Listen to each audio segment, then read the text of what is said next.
ओम तत्सत. श्री गणेशाय नमः. ओम नमो भगवते वासुदेवाय. आपण पाहत आहोत श्रीमद भागवत महापुराण. त्यातील आपला प्रथम स्कंद चालू आहे आणि प्रथम स्कंदातील प्रथम अध्याय. त्या अध्यायामध्ये पाहणार आहोत शौनकादी ऋषींचा सुतांना प्रश्न. ज्या अर्थी या सृष्टीत असलेल्या आकाशादी सर्व पदार्थात परमात्म्याचे अस्तित्व आहे आणि नसलेल्या वंध्यापुत्रासारख्या पदार्थात त्याचे अस्तित्व नाही, त्या अर्थी या सृष्टीची उत्पत्ती, स्थिती आणि लय त्यांच्यापासूनच होतात. तो सर्वज्ञ असून स्वयंप्रकाश आहे. त्या वेदांच्या बाबतीत मोठमोठे विद्वान मोहित होतात.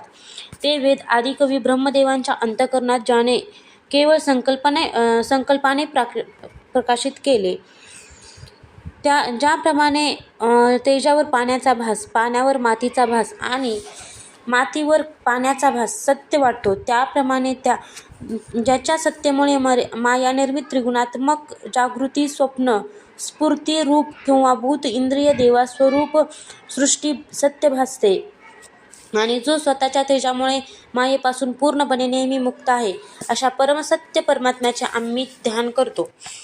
महामुनी व्यास निर्मित या श्रीमद भागवत महापुराणात मोक्षापर्यंत कोणतीही कामना नसलेल्या परमधर्माचे निरूपण केले आहे. यात शुद्ध अंतःकरण असणाऱ्या सत्पुरुषांनी जाणण्यायोग्य मूळ परमात्म्याचे निरूपण केले आहे. ते अधिभौतिक, अधिदैविक आणि आध्यात्मिक अशा तिन्ही तापांचा मुळापासून नाहीसे करणारे असून परमकल्याण करणारे आहे. ज्यावेळी पुण्यवान पुरुष या शास्त्राच्या श्रवणाची इच्छा करतात, त्यावेळी भगवंत विनाविलंब त्यांच्या हृदयात स्थिर होतात. तर मग याखेरीज दुसरे साधन किंवा शास्त्र यांची काय गरज आहे? भक्तिरस जाणणारे भक्तिजन हो, हे श्रीमद भागवत वेदरूपी कल्पवृक्षाचे पिकलेले फळ आहे. हे श्री सुखदेव रूप पोपटाच्या मुखाचा संबंध आल्याने अमृतरसाने परिपूर्ण आहे. हा मूर्तिमान रस आहे. जोपर्यंत शरीरात प्राण आहे तोपर्यंत किंवा मनाचा लय होईपर्यंत या दिव्य भगवत रसाचे पृथ्वीवर वारंवार पान करीत राहा. कथेचा प्रारंभ. भगवान विष्णू आणि देवता यांचे परमपुण्यमय ठिकाण असलेल्या नैमिषारण्यात एकदा शौनकादी ऋषींनी भगवत प्राप्तीच्या इच्छेने 1000 वर्षापर्यंत चालणाऱ्या एका मोठ्या यज्ञाचे अनुष्ठान केले. एक दिवस या ऋषींनी प्रातःकाळी अग्निहोमादिक नित्यकर्मे आटोपून सुतांचे पूजन केले आणि त्यांना एका उच्च आसनावर बसून मोठ्या आदराने प्रश्न केला. ऋषी म्हणाले, सूत महोदय, आपण निष्पाप आहात. आपण सर्व इतिहास, पुराणे आणि धर्मशास्त्रांचे यथाशास्त्र अध्ययन केले आहे. तसेच त्यांचे चांगल्या तऱ्हेने निरूपणही केले आहे. वेद जाणणाऱ्यामध्ये सर्वश्रेष्ठ असे भगवान बद्रायन आणि भगवंताच्या सगुण निर्गुण स्वरूपाला जाणणाऱ्या अन्य मुनिवरांनीही ज्या विषयांचे ज्ञान ग्रहण केले आहे, ते सर्व ज्ञान त्यांच्या कृपेने आपल्याला मिळाले आहे. कारण गुरुजन आपल्या प्रिय शिष्याला गुप्त ज्ञानही देतात. महोदय, आपण कृपा करून हे सांगा की त्यातून कलियुगात जन्मलेल्या लोकांचे परमकल्याण होईल असे कोणते सोपे साधन आपण निश्चित केले आहे? या कलियुगात लोकांचे आयुष्य बहुतेक कमी झाले आहे. ते आळशी झाले आहेत.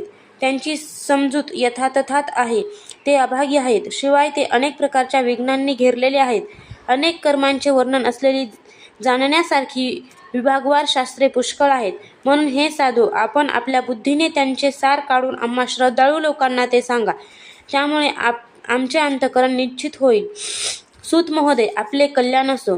यदुवंशीयांचे रक्षक भगवान श्रीकृष्ण यांनी वसुदेव देवकीपासून कशासाठी जन्म घेतला हे आपण जाणताच. आम्ही ते ऐकू इच्छितो. आपण कृपा करून त्यांचे वर्णन करा. कारण भगवंताचा अवतार जीवांच्या पालनासाठी आणि समृद्धीसाठी होत असतो. हा जीव जन्ममृत्यूच्या घोर सापळ्यात अडकला आहे. या स्थितीतही जर त्याने कधी भगवंताच्या नामाचा उच्चार केला तर तो त्याच क्षणी मुक्त होतो. कारण स्वतः भय भगवंतांना भीते. भगवंतांना शरण गेल्यामुळे परमशांत झालेले मुनिजन केवळ स्पर्शानेही जीवांना ताबडतोब पवित्र करतात. गंगाजल पुष्कळ दिवस सेवन केल्यानंतर मग कोठे पवित्र करते?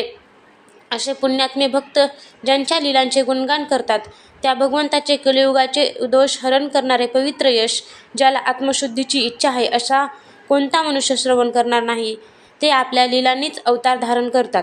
नारदादी महात्म्य पुरुषांनी त्यांच्या औदार्यपूर्ण कर्माचे वर्णन केले आहे.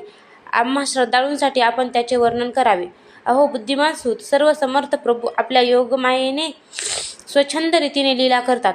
आपण त्या श्रीहरीच्या मंगलमय अवतार कथांचे आता वर्णन करा. रसज्ञ श्रोत्यांना पावला पावलागणिक भगवंताच्या लीलांमधून नवनवीन रसांचा अनुभव येत असल्याने त्या ऐकून आमची कधीच तृप्ती होत नाही. भगवान श्रीकृष्णांनी गुप्त राहून मनुष्यरूपाने बलरामसहित असे काही पराक्रमही केले की जे सामान्य मनुष्य करू शकणार नाही. कलियुग आले आहे असे जाणून या वैष्णव क्षेत्रात आम्ही दीर्घकाळ चालणाऱ्या सत्राचा संकल्प करून बसलो आहोत. त्यामुळे श्रीहरीची कथा ऐकण्यासाठी आम्हाला पुष्कळ वेळ आहे. हे कलियुग अंतःकरणातील पवित्रता आणि शक्तीचा नाश करणारे आहे. यातून पार होणे कठीण आहे. ज्याप्रमाणे समुद्र पार करणाऱ्याला नावाडी मिळावा, त्याप्रमाणे कलियुगातून पार पडण्याची इच्छा करणाऱ्या आम्हाला ब्रह्मदेवाने आपली भेट घडवून दिली आहे. धर्मरक्षक, ब्रह्मणभक्त असे योगेश्वर भगवान श्रीकृष्ण आता स्वधामाला गेल्यानंतर धर्म कोणास शरण गेला हे आपण सांगावे. प्रथम अध्याय समाप्त.